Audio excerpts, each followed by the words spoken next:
Today I feel like spilling some tea. What are my honest opinions about the Ryder Carroll bullet journaling method? You guys may be surprised by this one. My AC is super loud today, so I'm going to use my little microphone on this pen as a miniature handheld mic. Hopefully you guys can hear me and not the AC. If you are subscribed to my channel, you know that I have a bullet journal and I've been bullet journaling since 2020. However, I got inspired to bullet journal by the creator Amanda Rachel Lee, along with many other amazing artists on Instagram and Pinterest. So I never actually heard about who came up with the original idea of bullet journaling until a couple years ago when I actually looked into it and found that the original creator of this system is Ryder Carroll. I made a complete video about a month ago about my ultimate guide for how to start a bullet journal, and I'll link it down below if you're interested, especially if you're a beginner and want to know my tips for beginners.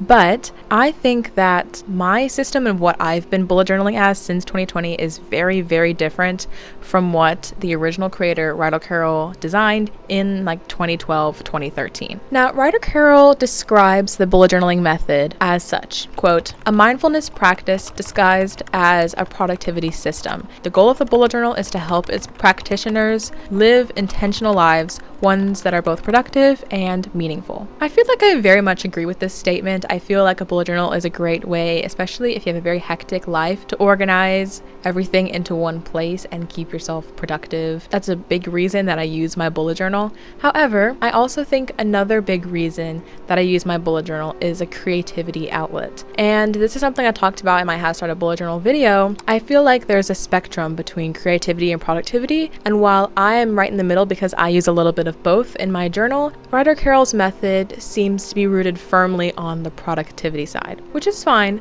but that is where I think we differ. Now, Ryder Carroll does have his own YouTube channel, and in 2013 he posted a video describing succinctly his bullet journaling method. Hi, my name is Ryder and this is a brief overview of bullet journaling. The first thing you want to do is create an index page. This page will help you find your entries and add the month with its page numbers. Over time, this will help you organize your bullet journal. Okay, so the first thing he mentions in this video is an index. I, however, do not use indexes in my bullet journal. The reason why is because I quite frequently have random spreads that I put in, so I don't want to have to go and constantly be putting them back in my index. And also, because I do bullet journal themes in my journal, which means that every month I have a different color palette, a different thing that I'm drawing to decorate the spreads with, they all stand out visually very much from each other. So just flipping to a random page, I can immediately tell you what month it is simply by the color palette or the art that's in those spreads. However, I do think indexes can be very helpful, and so I'm not opposed to the idea, I just don't use them myself. The next thing he talks about is a monthly calendar. Turn to your first blank spread. This is your monthly calendar. The left will be your actual calendar. Write down all the dates of the month on the left. The right page is your task list. It'll list all the things that you need to get done. Ryder Carroll's monthly calendar is very different than mine. It's essentially the same concept. You want to have space to write down your events for every day of the month, and also you probably want space for your tasks. However, for me, I'm a very visual learner, and so most of the time my calendars are a visual calendar with the boxes that you can write in and it shows each week. Ryder Carroll actually does it differently. He just does a list of the 1st to the 30th of the month, and then he has space to write down the events next to it. This works fine. I think if it was me, I would prefer to maybe highlight Saturday and Sunday to show the weekends. That way you can differentiate between each week of the month. But also sometimes I have a lot to do on one day, and so I don't have space to fit everything in that one line, which is why I appreciate the calendar box method, because it gives you a little more room to write in if you have multiple events in one day. Occasionally though, I do put a to-do list, a monthly task list on my calendar page, so that is something that I can agree with. Go to the next available spread. This will be your daily calendar. Every day, write down the things you need to get done as they happen. Don't worry if you miss a couple days here and there. So the next thing Ryder talks about is the daily calendar, or essentially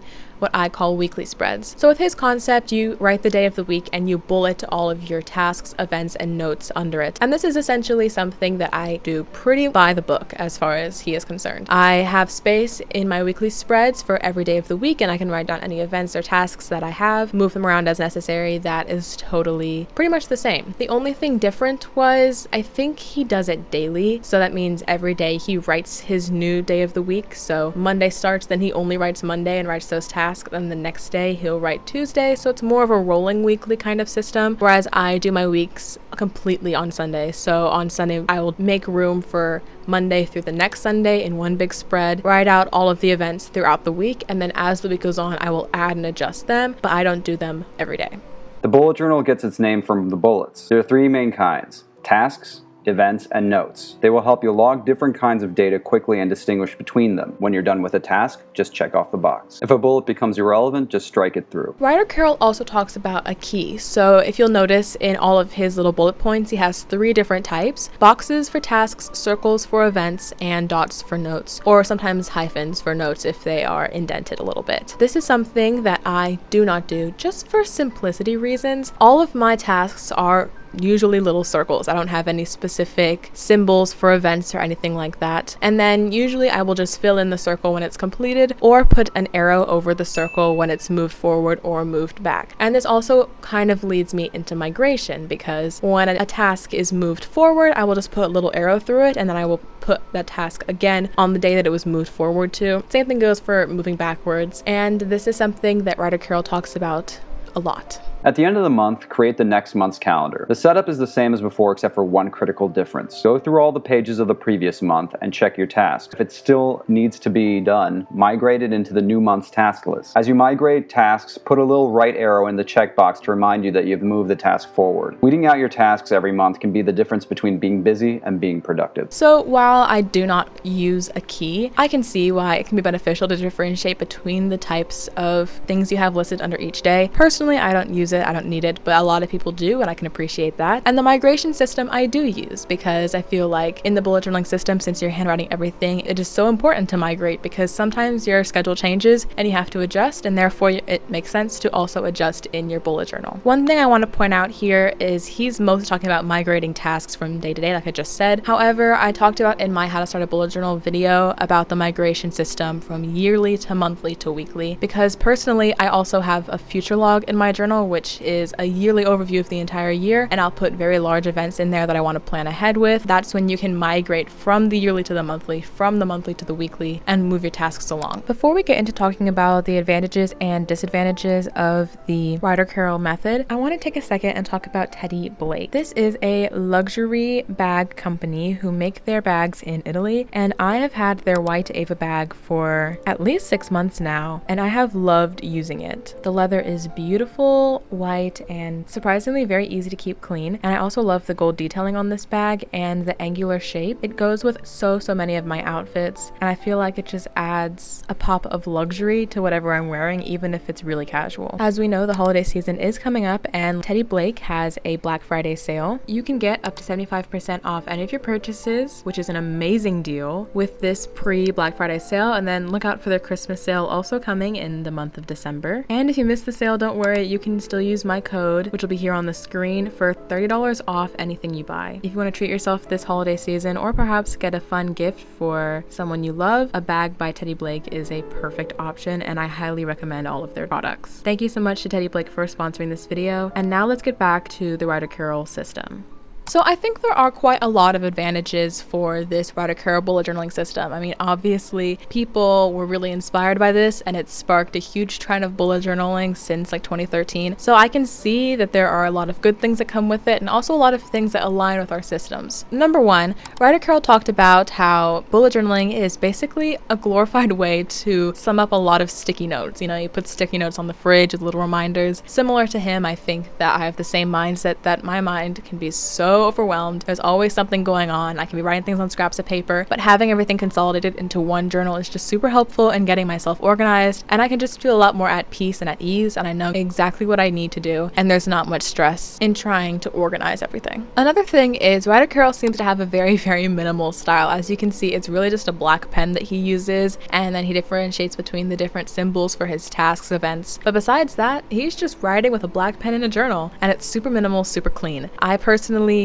do not have minimal spreads. If you're subscribed, you know I go all out. However, that doesn't mean that I don't agree with this, because so many people love minimalism, and especially if you're a busy person, not a lot of time, or you're not very creative perhaps, this is some system that can work really well. Just keep it simple, straight to the point, and I can see how that would be really helpful for a lot of people. I also think that this can 100% boost your productivity. This system of bullet journaling I've been using for 4 years because it's boosted my productivity and because it's worked so well for me. And so I appreciate Ryder Carroll for coming up with the idea and introducing it to all of us, because it's something that I feel like has helped a lot of different people. And lastly, like I said, another advantage is the migration system, which, like I mentioned before, is something that I most definitely use in my bullet journal. And it's something that you can even apply to multiple aspects of your life. Like, for example, I have a Notion page where I put all of my content planning, but then I migrate that into my journal once I have everything solidified for the month, that kind of thing. I feel like this migration system is something that a lot of us can relate to. However, I do think there are some disadvantages to the system and why it doesn't work for me personally, and also, if you guys are like me, why it may not work for you. According to Ryder Carroll's method of bullet journaling, there is no room for creativity. Like I said at the beginning of this video, I definitely fall in the middle of the spectrum between artistic and productive. But Ryder Carroll is most definitely over here in the organized, productive, and no art at all. This can work for some, it cannot work for others, but for me, I definitely use my bullet journal as a creative outlet and a way for me to just be artsy, just even a little bit every single week, which is amazing because sometimes I don't have enough time to,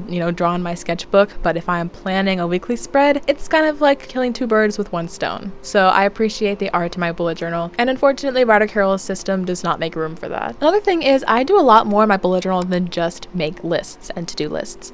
If you know me, you know that I usually have multiple trackers in my bullet journal every month. I usually have a health tracker, habit tracker, expenses tracker, sometimes a mood tracker, stuff like that. I also like to do a lot of goal planning. I'm a very goal-oriented person, and so I always have spreads every month for my goals and planning ahead for that. And you can also do a lot of fun spreads. Like every now and then I do like a quote page just to have some fun, practice my lettering. Maybe I'll do like a playlist spread. There's a lot more fun things that I think over the years people have come up with different ideas of spreads to put in your bullet journal that don't fit in with the Ryder Carroll bullet journaling method of only doing to-do lists and task lists, but I still think they can be really fun and really beneficial to adding something fun to your journal. And lastly, I feel like this could be quite a controversial opinion, but I'm gonna say it anyway. I feel like for a lot of people, the thing that differentiates a bullet journal from a planner is the fact that it is catered completely to you. You can do whatever you want with it because you're literally making your own spreads. You can completely personalize it. You can make certain spreads, add certain things in, take some stuff away. That way it completely fits your individual lifestyle. But the Ryder Carroll bullet journaling method is so simple and so stripped back to the point that I feel like if I was only following his method, I might as well just go buy a planner from the nearest Office Depot. It has pretty much the same system of an index, the monthly log, the weekly log, the migrating system. It's pretty much the same thing, and it's already made for you. You might as well save you time by just buying a planner. Whereas for me, my bullet journal has a lot more things in it. I'm always adding different spreads. I'm trying things new. Like I said, I do trackers, I do goals, I have art, so many things going on. And that's why I can't do a planner system, is because there's not one planner out there that completely works for me. And so I want to make my own. That way I can modify it and create what makes me personally happy. I'm sure Ryder Carroll would disagree with me in that he probably very much enjoys making his own spreads as minimal and as stripped back as they are. And I can appreciate that, everyone has their own system. But for my personal opinion, at that point, I would just go buy a planner. I just don't think it would work for me. And I'm glad that my opinion is not for everybody, because I know some people really like this method. However, this is just what I think. And that's that. Let me know in the comments below what you think of the original Ryder Carroll bullet journal method. If you bullet journal, would you say you're more like me? Are you more like Ryder Carroll? Are you somewhere in between? I'm 100% not trying to throw shade on him. I think that, like I said, there are a lot of things we have similar, but there are also a lot of things that we have different. And I'm very much comfortable in the spot that I am in my own bullet journaling system. Since you got to the end of the video, I'll tell you a special little secret. I have a couple very, very exciting videos coming up as far as vlogs about some updates and very exciting news with my business. So I'm super, super excited to show you guys these videos that are coming out very soon. So make sure you subscribe so you don't miss them.